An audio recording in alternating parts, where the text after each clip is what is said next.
todos e a todas. Eu estou aqui representando a coordenação acadêmica da Faculdade de Arquitetura, sou a professora Aline de Carvalho Luter. Bom, vamos iniciar os trabalhos, a apresentação da tese da professora Paola Jacques Bernstein. Oi? Confundi tudo. Bom, desculpa. A gente fica meio... tanta gente aqui. Acho que quero falar que é um prazer estar aqui hoje. É um prazer ver essa quantidade de pessoas para prestigiar a nossa professora. É um momento extremamente importante na carreira da professora Paola e também para a instituição. Então, a FAUFBA hoje está em festa com esse momento, um ápice da carreira da nossa professora. Eu vou agradecer primeiro e convidar as professoras membros da banca para compor a mesa. Então, agradeço e convido a professora Sibeli Saliba Inzec, professora titular da USP São Carlos. Também a professora doutora Margarete Aparecida Campos da Silva Pereira, professora titular da UFRJ, professora doutora Maria Estela Martins Bresciani, professora titular da Unicamp, e a professora doutora Norma Lacerda Gonçalves, professora titular da Federal de Pernambuco. Também convido a nossa professora doutora Ana Maria Fernandes, para compor a mesa. E gostaria também de agradecer aos membros suplentes pela disponibilidade, que são o professor doutor Gilberto Couto Pereira, que está aqui presente, também professor da FAUFBA, professor doutor José Tavares Corrêa de Lira, professor titular da FAUSP, professora doutora Fernanda Peixoto, professora titular da FEFELESTE USP, que se dispuseram também para avaliar esse processo de progressão. A professora Paola terá 1 hora para apresentar sua tese e os membros da banca terão 20 minutos cada para a introdução à professora, que terá igual tempo de réplica. Então, acho que eu passo a palavra para a Paola agora. Para a Ana? Tá, então eu passo para a Ana e em seguida a professora terá o seu momento de apresentação. Bom, obrigada, Aline. Só queria reforçar a importância da presença de todos vocês, a importância desse momento na Faculdade de Arquitetura, um momento, enfim, de celebração, a priori, estou falando, de uma carreira extremamente importante para a UFBA, para a Faculdade de Arquitetura. Então, os termos estão dados. Paola tem até 1 hora para fazer a apresentação e, na sequência, a gente passa, então, para a lição da banca, tá bom? Obrigada a todos de estarem aqui e de continuarem. Um abraço. A gente vai assistir lá. Se você quiser, como vocês quiserem. Pode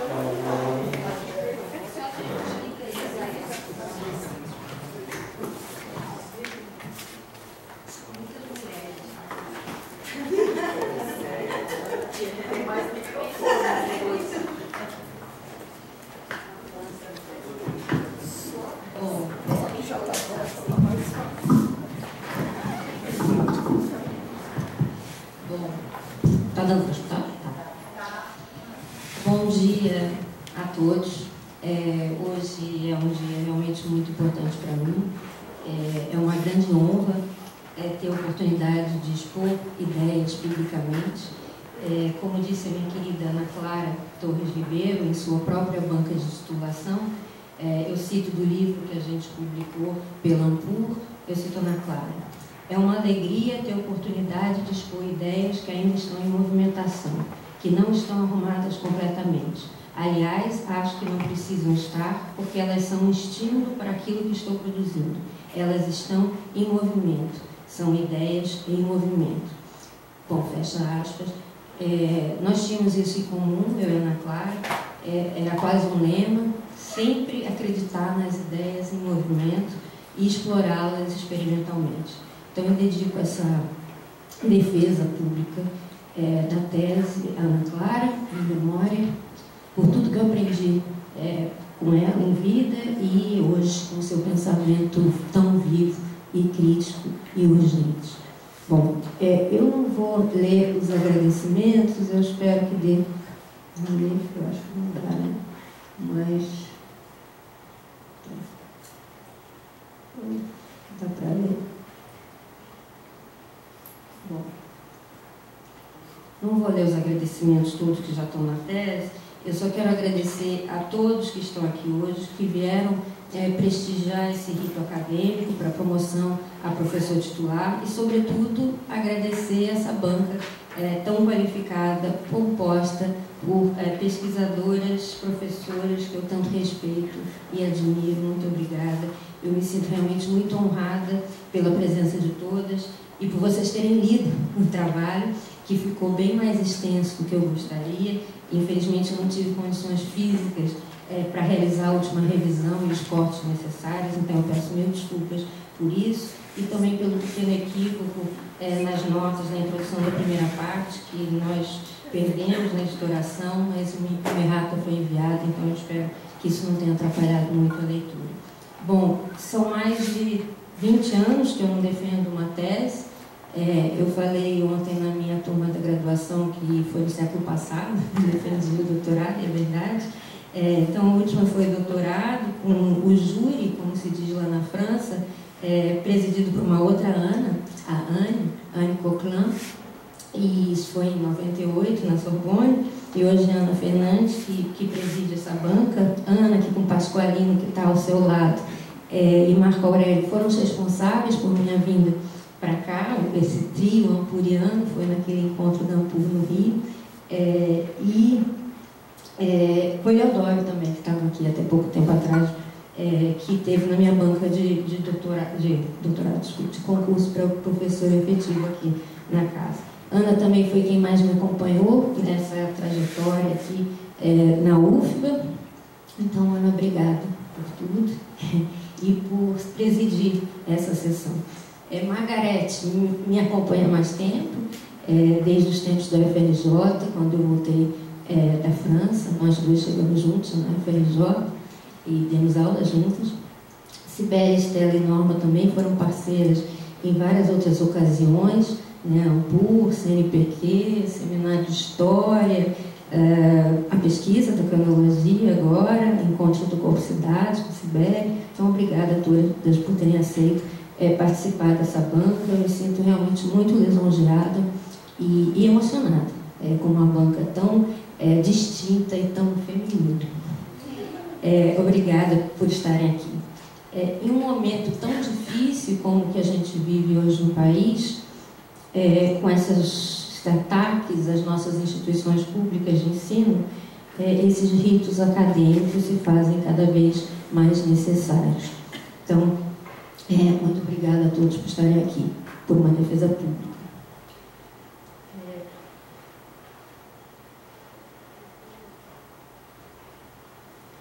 Bom, me parece que eu devo algum tipo de explicação, que eu não coloquei no trabalho enviado, por ter feito a opção por oferecer uma tese em substituição ao memorial, uma vez que a defesa do memorial é o mais usual aqui na UFBA. Na resolução que estabelece as normas para promoção à classe de professor titular, o memorial aparece como a norma a ser seguida e a tese como uma exceção. Eu cito a resolução, esse é o artigo 5º, é facultado ao interessado, em substituição ao memorial, oferecer tese acadêmica inédita de sua autoria na área de conhecimento ao qual se encontre vinculado. Bom, eu não sei bem como acontece nas outras unidades, mas aqui na arquitetura, pelo que eu pude acompanhar, essa é a primeira vez que uma tese é defendida. Então, por que optar por oferecer uma tese considerada uma segunda opção e não um memorial, que de fato parece ser o mais adequado para justificar a pertinência à titulação? Bom, eu consegui achar pelo menos 3 motivos, eu sou triática como Ana Fernandes, para justificar essa minha escolha um pouco usual. Eu não vou esconder que foi super difícil tomar essa decisão. Eu entrei numa boa crise no ano passado, mas passou. Então eu vou enumerar esses 3 motivos principais. O primeiro, e o mais óbvio, é que trata-se de uma oportunidade única, raríssima, de discutir minhas ideias com uma banca tão qualificada. É um privilégio, é uma raridade ter interlocutores tão especiais para discutir ideias e movimento, como dizia Ana Clara. Eu não poderia desperdiçar de forma alguma essa chance de terem todas vocês me lendo, me arguindo, tecendo comentários e críticas sobre ideias errantes. Essa é a principal razão. A segunda razão, eu cheguei a pesquisar muito sobre memoriais durante um recente estágio de pós-doutorado sênior na Unicamp, com Estela. Eu aproveitei para ler quase todos os memoriais disponíveis na biblioteca do Instituto de Filosofia e Ciências Sociais, alguns belíssimos, como o da Estela, que é maravilhoso, e também eu aproveitei para ler outros na biblioteca da USP, como o do Leopoldo Weisburg, que é fantástico também, super original, achei divertidíssimo. Ele escreve um memorial todo só para explicar por que ele não faria um memorial. Mas aí, como eu não tenho nem o mesmo talento literário da Estela, e o Weisburg roubou uma ideia, ele já tinha feito a ousadia que eu queria fazer, não sei se seria tão ousado quanto ele, eu acabei me sentindo intimidada. E aí, no auge da crise, a Estela me disse algo que me ajudou muito a fazer essa opção. Eu não sei se ela se lembra disso, provavelmente não. Ela me disse um dia lá no CIEC: toda tese é sempre um tipo de memorial.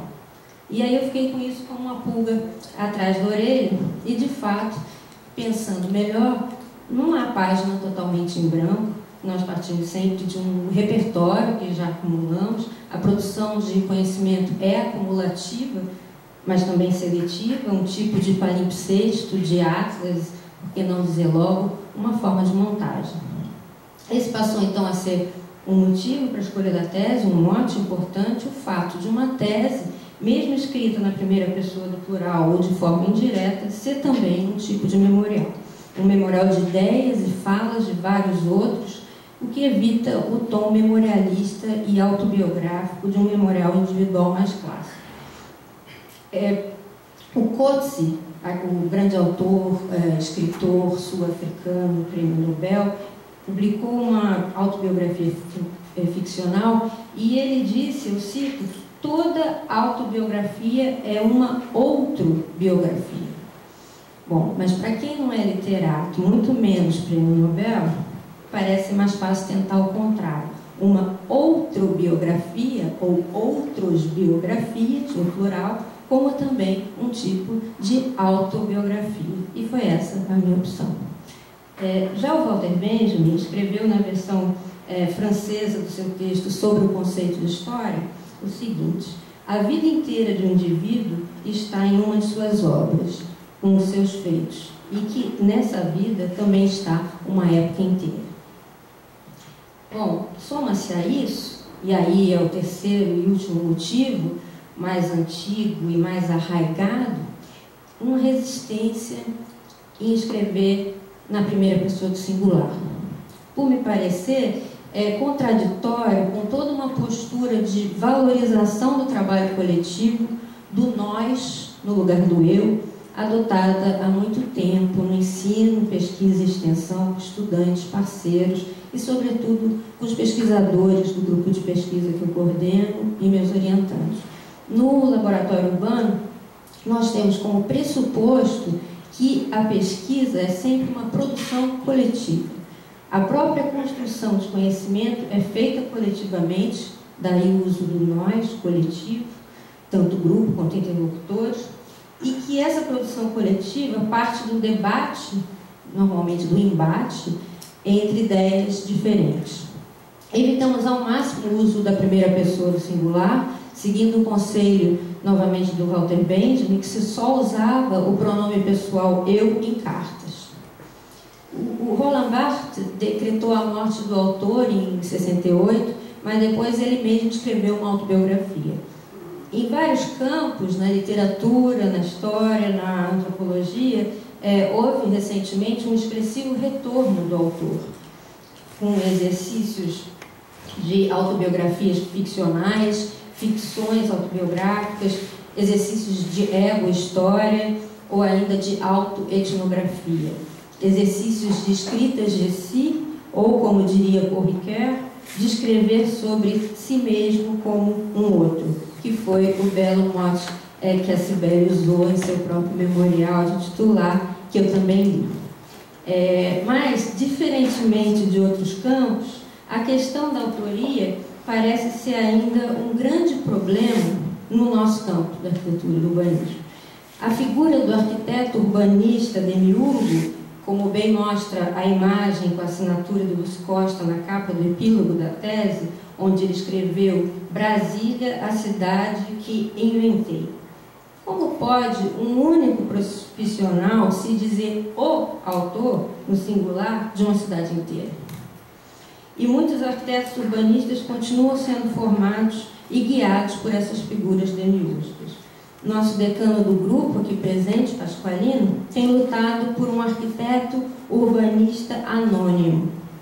Bom, eu prefiro pensar, nós discordamos sempre no grupo, isso é a regra do grupo também, eu prefiro pensar num arquiteto urbanista polifônico, que reúne sempre uma pluralidade de autores e atores diferentes, uma forma de coautoria participativa com campos bem distintos e também, claro, as coletividades, movimentos sociais e moradores. Também temos usado a ideia proposta pela Margarete, a partir do Topalov, de nebulosa, pensando em um tipo de nebulosa complexa de autores e atores em torno dessas ideias e movimentos que formam o pensamento urbanístico.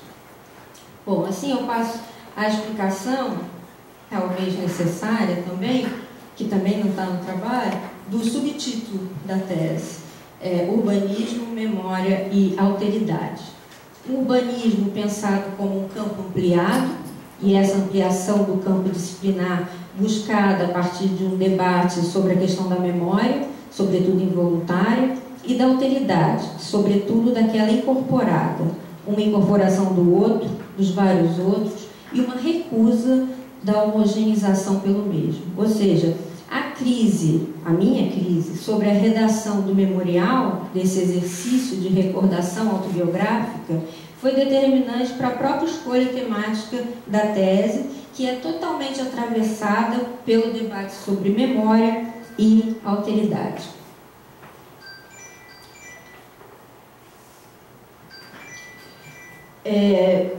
Esse debate sobre memória e alteridade nos aproxima necessariamente do campo da história e também da antropologia. O próprio uso do termo urbanismo, onde por vezes seria mais usual planejamento urbano, é proposital. Eu imagino que a Norma deve ter se perguntado sobre isso, sobre essa opção. Foi uma tática que eu usei para reivindicar também para o campo do urbanismo a transdisciplinaridade, essa interlocução por vezes conflituosa entre campos distintos, que é bem mais frequente no campo do planejamento urbano do que no de arquitetura e urbanismo, que infelizmente ainda é quase ou cada vez mais um monopólio de arquitetos no país. Eu gostaria também de fazer uma pequena advertência quanto ao título da tese, montagem de uma outra herança. Caso não tenha ficado claro, a intenção era evidenciar que uma herança, qualquer herança, é sempre uma montagem, uma construção. E que essa herança que a tese buscou montar é somente uma, mesmo dupla, dentre outras possíveis. A intenção era desnaturalizar aquilo que herdamos e explicitar o que escolhemos herdar, o que escolhemos como herança. Não é o caso, obviamente, de propormos trocar uma herança, uma tradição, e aí tradição sempre entre aspas, exatamente como uma provocação irônica para tensionar a própria ideia de moderno. Então, trocar uma herança, uma tradição por outra, não, mas sim de propormos um exercício de montagem de uma outra possibilidade, entre outras, diferente daquela ainda tida como natural, dada ou única, oficial, hegemônica, vencedora, podemos chamar por vários nomes, mas aqui o mais importante é mostrar uma outra possibilidade, e não aquela já conhecida por todos. Como tão bem disse o Ali Solomão, também conhecido como Sailor Moon, na sua época tropicalista, a memória é uma ilha de edição. Poderíamos dizer que a memória é uma mesa de montagem, montagem de outras heranças ou de heranças de vários outros. A própria tese como exercício de montagem. A montagem é tanto o modus operandi quanto objeto do estudo e fio condutor da tese. Bom, então eu passo, sobretudo para aqueles que não leram o trabalho, tem uma versão circulando, quem quiser, é uma apresentação bem sintética da tese, que deve ir para a biblioteca e se tornar acessível a todos. Aqui eu vou ter que ser o mais breve possível, peço desculpas de antemão pela correria.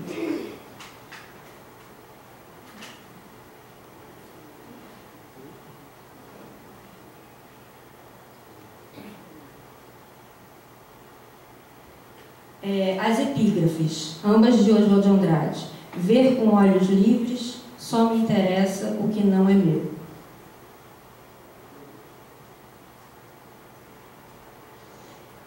A dedicatória, a tese é dedicada aos vários outros deserdados da história oficial do movimento moderno em arquitetura e urbanismo. Montar uma outra herança é uma oportunidade para arrancar nossos tesouros insuspeitos da história oficial e recolocá-los ao trabalho.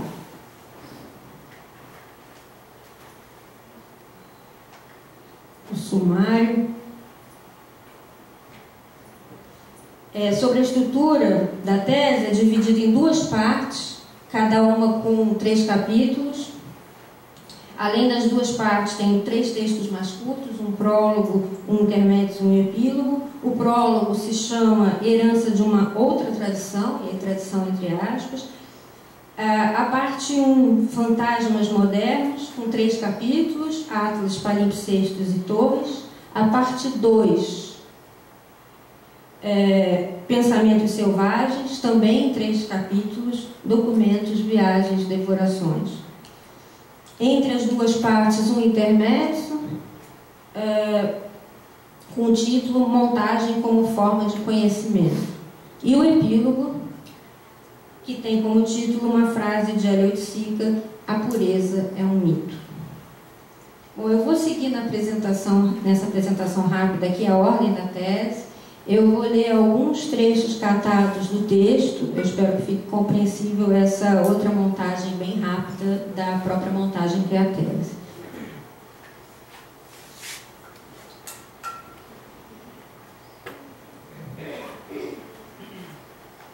A presente tese, elaborada como requisito para a promoção à classe de professor titular, em substituição ao memorial individual, busca reivindicar para o campo da arquitetura e do urbanismo, assim como para o da história do movimento moderno, essa herança impura das vanguardas do entreguerras, apresentadas por Ernst Bloch como um outro memorial possível da história moderna desse campo.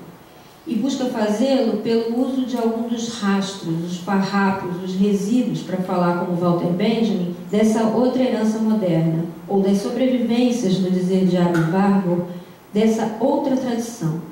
Reivindicar uma herança significa também atualizá-la criticamente ou recriá-la.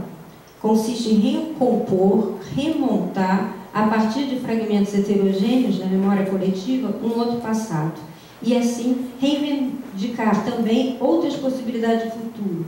Para podermos desejar um outro futuro, um outro devir ou porvir, seria então preciso buscar e remontar algumas tradições escondidas, como dizia Hannah Arendt, ou a tradição dos oprimidos, segundo Benjamin, para podermos desejar assim uma outra herança possível para transformar a nossa própria filiação e assim poder transmiti-la também de outra forma.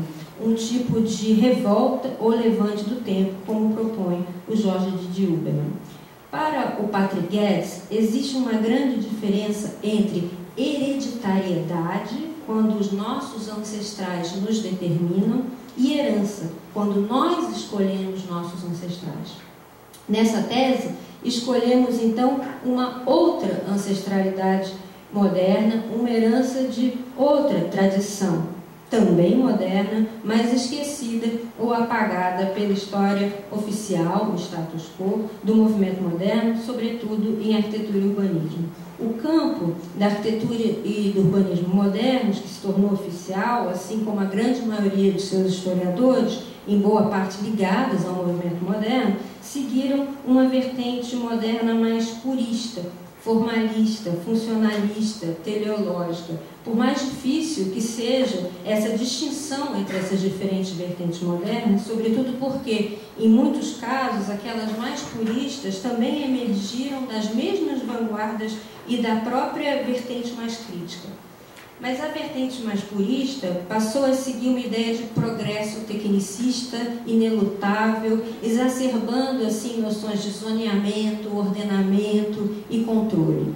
Essa vertente oficial deixou no quase esquecimento ou apagamento várias outras vertentes, como essa outra vertente impura, também profundamente moderna, mas heterodoxa, por ser crítica aos excessos do funcionalismo, suas simplificações, crítica ao próprio urbanismo moderno controlador, ordenador e limitador da complexidade da experiência urbana, assim como crítica à busca pela pureza formal e também crítica de uma concepção da história linear, teleológica e, sobretudo, de um tipo de racionalidade voltada para os fins.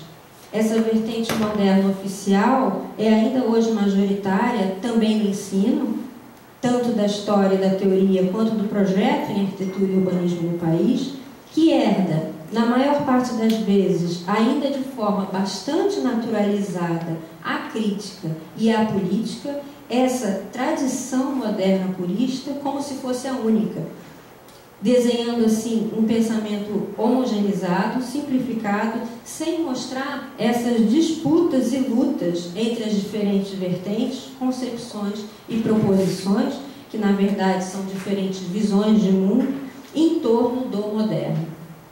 E como também escreveu Walter Benjamin, que eu cito novamente, o moderno, porém, é tão variado como os diferentes aspectos de um mesmo caleidoscópio.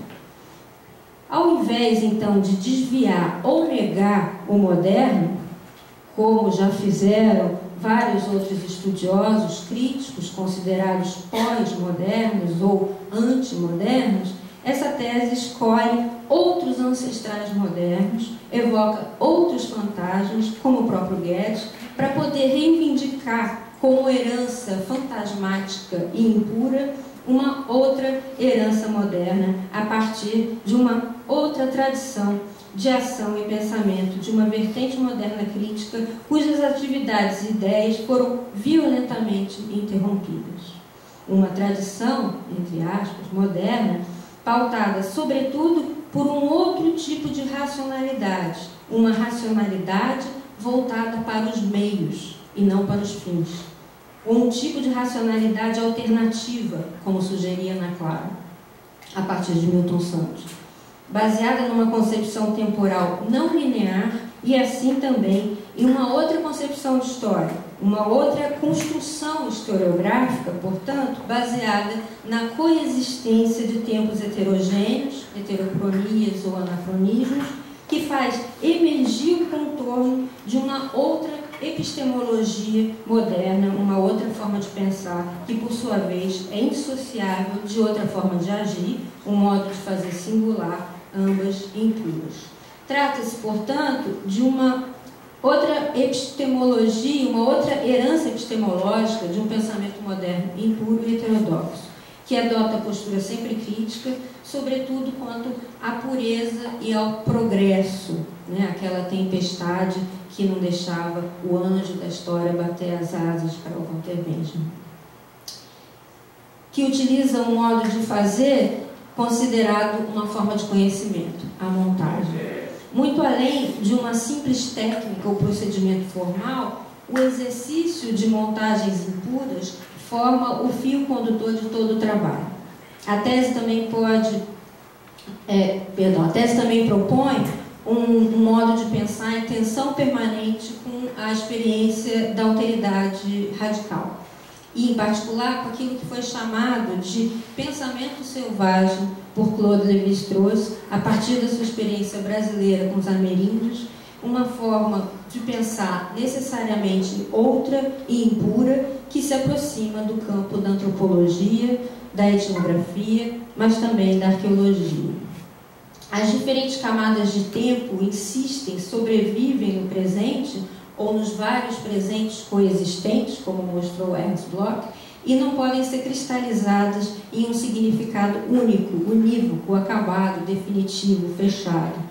Uma herança reconstruída, remontada por vários fragmentos, reminiscências, sem buscar encerrar o passado, numa interpretação ou versão final fechada, mas mantendo, sim, seu caráter inacabado e mutante, que faz coincidir algo supostamente perdido no passado, no presente, numa fusão que cria um choque, uma colisão de temporalidade, promovendo uma faísca, um lampejo, um relâmpago. Ou ainda, numa espécie de condensação de desejos, um tipo de nebulosa, como sugere a Margaret, que permite a irrupção no presente de algo que havia ficado interrompido ou esquecido no passado. Como ocorre nos sonhos ou nas memórias involuntárias, também exploradas por Marcel Proust. Eis o esforço dessa tese, uma catação e tradução de citações, de ideias interrompidas, incompreendidas, parcialmente apagadas, simplificadas ou esquecidas. Um recolhimento de ruínas, cacos, resíduos, farrapos, restos. Fragmentos descontínuos e heterogêneos dessa outra tradição moderna, entre outras possíveis, da qual reivindicamos a herança também como nossa. Numa tentativa de abrir uma brecha para que possa emergir ou despertar algo outro, sobretudo a partir desse novo momento de perigo que passamos a testemunhar em nosso presente, no Brasil e no mundo de hoje.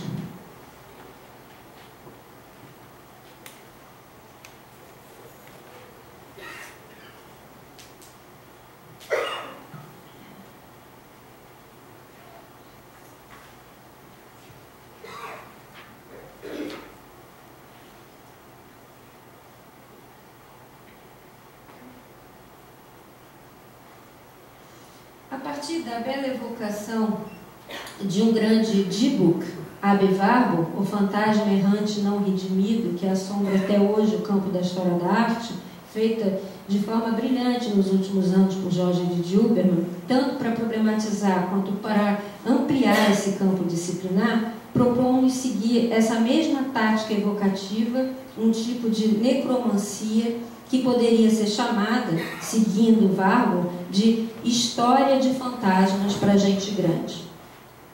Para evocar quem nos parece ser também um grande Dybbuk, mas no campo do urbanismo, Patrick Guedes.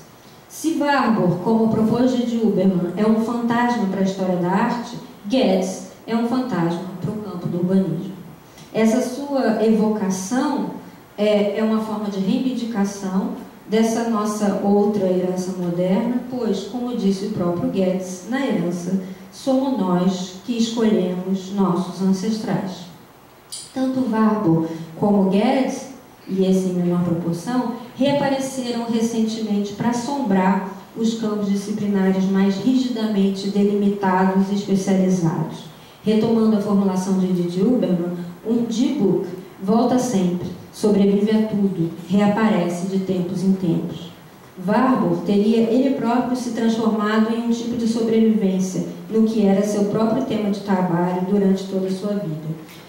Em toda sobrevivência, no sentido warburgiano, o que sobrevive de uma época, ao ressurgir em outra diferente, o faz sempre de forma impura, complexa e de difícil compreensão.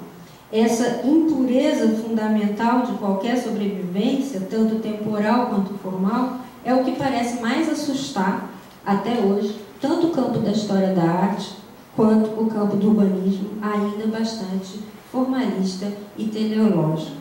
Warburg e Guedes, esse um generalista convicto, são espectros errantes que atravessavam e ainda atravessam vários campos ou paredes disciplinares do saber, provocando desvios, deslocamentos e, de forma talvez profética, de outros saberes por vir. Trata-se, portanto, de uma forma inatual ou intempestiva, no sentido proposto por Nietzsche, de evocação da memória para persistir como uma bela herança, uma bela lembrança, no dizer de Warburg. Através desses fantasmas modernos, trata-se também de um reconhecimento da impureza fundamental do tempo, sem buscar colocá-la em qualquer tipo de esquema mais ordenado ou linear. Ao contrário de certas disciplinas modernas, ditas científicas, positivistas ou racionalistas, que, portanto, não acreditam mais em fantasmas, reivindicamos essa herança fantasmática do próprio momento da separação e da especialização disciplinar. Tanto Warburg quanto Guedes, os dois ancestrais modernos que escolhemos como herança, atuaram nesse momento de formação moderna das diferentes disciplinas na Europa no final do século XIX e início do século XX, para problematizar e buscar a ampliação desses campos, visando a transformar as fronteiras disciplinares naquilo que Benjamin chamou de experiências limiares. Tanto Guedes quanto Warburg eram contra o excesso de especializações disciplinares em curso naquele momento. Eram também críticos tanto da noção funcionalista e tecnicista de progresso, quanto dos diferentes formalismos estilísticos estetizantes. Faziam uma crítica moderna aos excessos da própria modernidade. Criticavam a simplificação do pensamento justamente no momento da maior especialização disciplinar moderna. Isso explica, em parte, a falta de ressonância encontrada por suas ideias e métodos mais complexos, sempre considerados pelos diferentes especialistas, cada vez mais puristas, como confusos, ambíguos, pouco claros, pouco científicos. Tanto Guedes quanto Warburg ainda são considerados e lembrados como grandes pioneiros de diversas disciplinas. No entanto, tiveram suas principais ideias sistematicamente esquecidas, apagadas, naturalizadas ou simplificadas ao extremo por seus discípulos e seguidores. Um Dibuk, esse tipo de fantasma errante, é algo ou alguém que não conseguimos esquecer, mas que não podemos e não conseguimos reconhecer com clareza. Guedes e Warburg, nossos fantasmas modernos, cada um deles em algum lugar dentro de nós, mas em nós inapreensível, desconhecido. Por que fantasmático? Porque não sabemos como segurá-los. Assim seriam Warburg e Guedes para a história da arte e para o urbanismo, dois Dibuks, os fantasmas de nossas disciplinas, falando-nos há um tempo de seus, nossos passados e de seus, nossos futuros.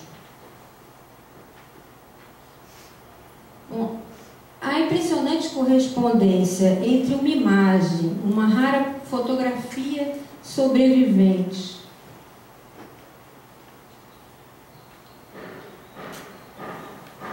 uma rara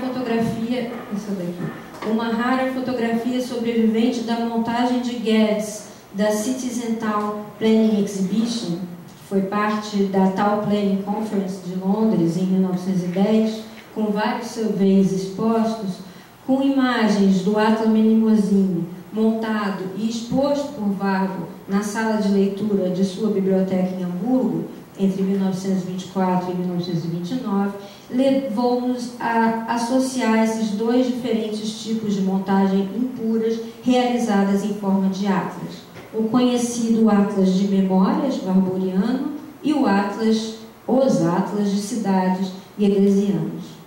Nesse primeiro capítulo, buscamos, a partir do estudo desses dois atlas distintos, decifrar os sinais das ações promovidas por nossos dois Dibuks, Guedes e Warburg, e, em particular, os sinais dos seus diferentes deslocamentos entre tempos e campos disciplinares, principalmente, mas também entre imagens, noções e espaços, ou ainda seus deslocamentos físicos, corporais, eles próprios, sismógrafos muito sensíveis.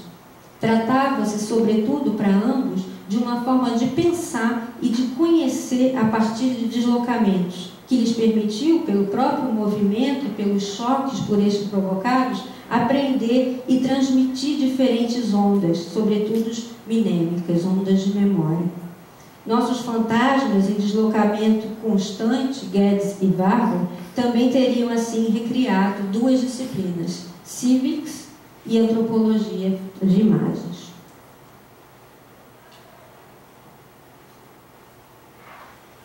Esse segundo capítulo é dedicado àquelas que consideramos ser as mais importantes e decisivas experiências de alteridade para nossos fantasmas modernos.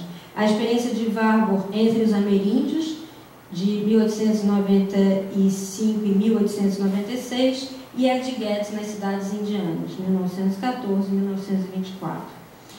Buscamos entender como essas experiências mais radicais com o outro, com os vários outros, foram, para ambos, determinantes na compreensão de ideias complexas de palimpsestos, que seriam tanto temporais quanto culturais. Palimpsestos em que os mais diferentes substratos de tempo e de cultura coexistem e, ao serem sobrepostos, se friccionam, se chocam e, assim, também necessariamente se contaminam, gerando novas impurezas temporais e, sobretudo, culturais, quando as culturas mais distintas sobrevivem e coexistem. São palimpsestos formados por contaminações sucessivas, por diferentes processos de desterritorialização, de experiências de encontro com vários outros. Tratava-se para ambos de viagens iniciáticas, não somente entre espaços distintos, mas também entre tempos e culturas diferentes, e mais especificamente de viagens em busca das sobrevivências, no sentido warburgiano.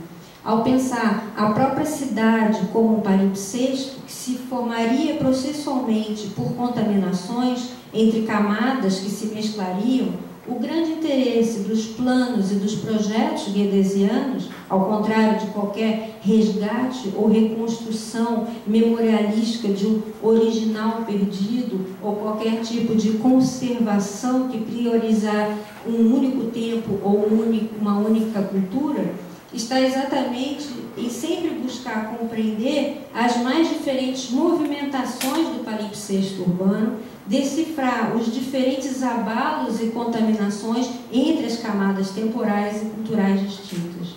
Guedes aproximou assim o papel do urbanista, necessariamente generalista, ao do sismógrafo, ou ainda ao do paleógrafo, aquele que decifra os palimpsestos urbanos, ao mesmo tempo temporais e culturais.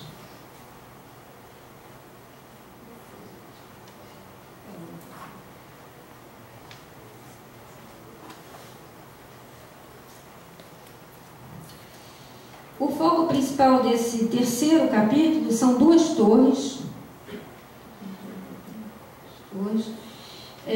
que materializaram a forma de pensar, espaços de pensamento, como diria Warburg, ou máquinas pensantes para Guedes, de nossos dois fantasmas, e mantiveram vivas, bem além da morte de seus criadores, suas principais questões e ideias. Os 4 andares da Biblioteca Itinerante da Ciência e da Cultura, organizada por Warburg, com diferentes sedes em Hamburgo e Londres, e os 6 andares da Outlook Tower, organizada por Guedes em Edimburgo. Tanto a Biblioteca Warburgiana quanto a Torre de Observação Guedesiana não só materializam as ideias dos seus fundadores, como também proporcionam a seus praticantes, leitores ou visitantes uma experiência de atravessamentos, sempre em movimento, entre multiplicidades de saberes, de pontos de vista, de conexões, de associações que fazem emergir novas compreensões ou nexos escondidos. As duas torres, longe de serem torres de marfim, estavam mais próximas de serem torres de Babel, catalisadoras de ideias e conhecimentos diversos, ao proporcionarem o que o Warburg chamou, e o Guedes certamente concordaria, de aventura científica. Ambas funcionavam como verdadeiros laboratórios para o pensamento, para se pensar a partir delas, com ou pelas diferentes questões que essas provocavam e proporcionavam. Tanto Guedes quanto Warburg e suas formas de pensar se confundiram com suas torres. Longe do isolamento das ditas torres de marfim, há uma incontestável generosidade na disponibilidade pública dessas duas coleções, a princípio privadas, como contribuições para a autoeducação dos seus usuários e visitantes, mas também como estímulo para a cooperação entre pesquisadores, como uma extensão das universidades locais e como motor da relação colaborativa com os habitantes de suas cidades-sedes.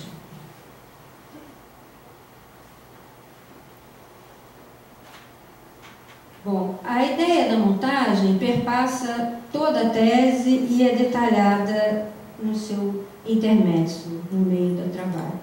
Trata-se, assim, de uma atualização de um tipo de montagem, da montagem como forma de conhecimento, como procedimento de criação, como forma de pensamento, de problematização e também de exposição de ideias por deslocamentos, disposições e recomposições, como foi praticada no período entre guerras por algumas vanguardas modernas, sobretudo pelos primeiros socialistas, surrealistas, eles também eram socialistas, e em particular por uma constelação ou nebulosa, como prefere Margarete, de artistas, escritores ou teóricos nos anos 1920 e 1930, entre eles, para nomear alguns abordados no trabalho, Sergei Eisenstein, Ernst Bloch, Aby Warburg, Walter Benjamin, Georges Bataille, Oswald de Andrade e Flávio de Carvalho.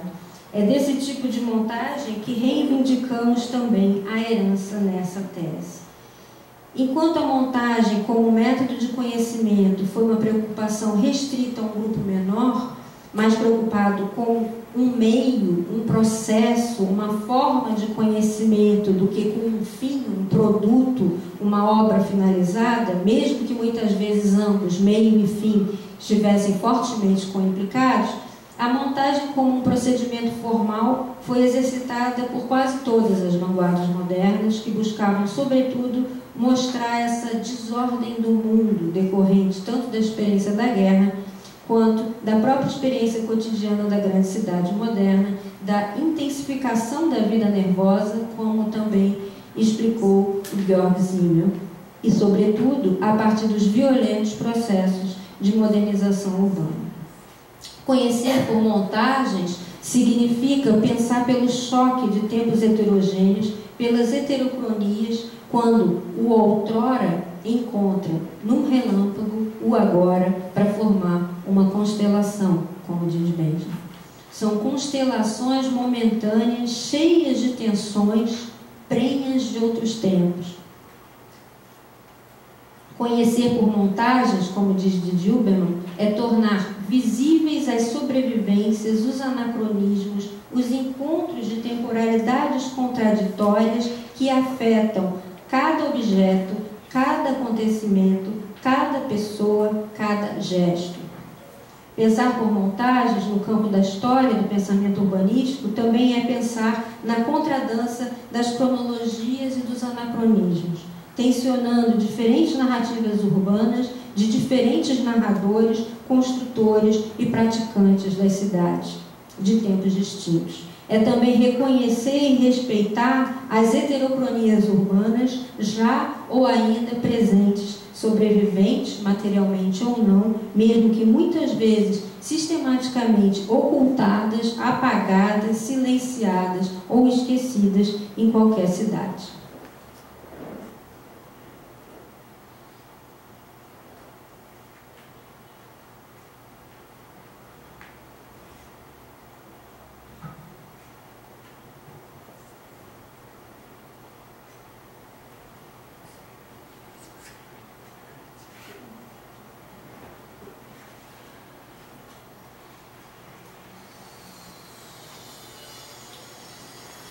Bom, após termos evocado na primeira parte da tese uma outra herança moderna, tanto a partir de nossos dois divucs, quanto a partir da prática da montagem como método de conhecimento e de apreensão da desordem do mundo, buscamos, na segunda parte, reivindicar também mas uma outra herança diretamente correlata, nossa herança selvagem, antropófaga, como dizia o casal Tarsila do Amaral e Oswald de Andrade. Ao contrário do que poderia parecer, essa herança selvagem está profundamente relacionada com a outra herança moderna impura.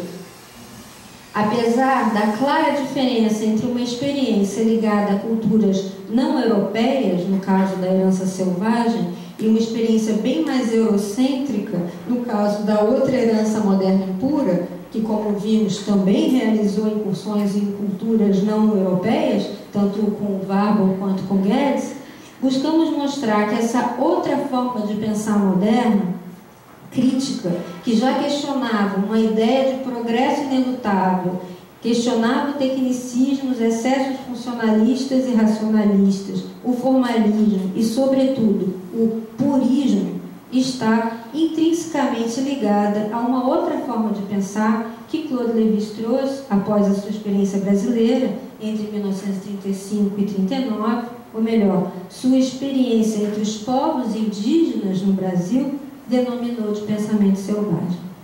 Tanto a ideia de lugar de pensamento em Warburg, quanto a proposta de máquinas pensantes de Guedes, ambas bem próximas da ideia de imagem de pensamento de Benjamin, poderiam ser relacionadas com essa ideia levi-straussiana de pensamento selvagem, claramente resultante do impacto da sua experiência ameríndia. Como o antropólogo bem explicou, não seria o pensamento dos selvagens nem o de uma humanidade primitiva ou arcaica, mas o pensamento em estado selvagem, diferente do pensamento cultivado ou domesticado. Sugerimos, então, entender essa outra forma de pensar moderna, crítica, impura, também como um pensamento em estado selvagem, a partir da formulação de Lévi-Strauss, ou ainda, seguindo Benjamin, como uma imagem de pensamento selvagem. Essa outra herança moderna crítica estaria também intrinsecamente relacionada a essa herança do pensamento selvagem.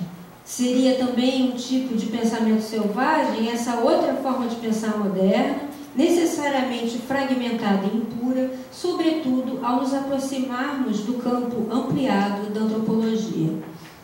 Como se sabe, antropologia e urbanismo são campos disciplinares modernos que emergiram e se consolidaram no mesmo momento, de meados para final do século XIX, mas com propósitos, de certa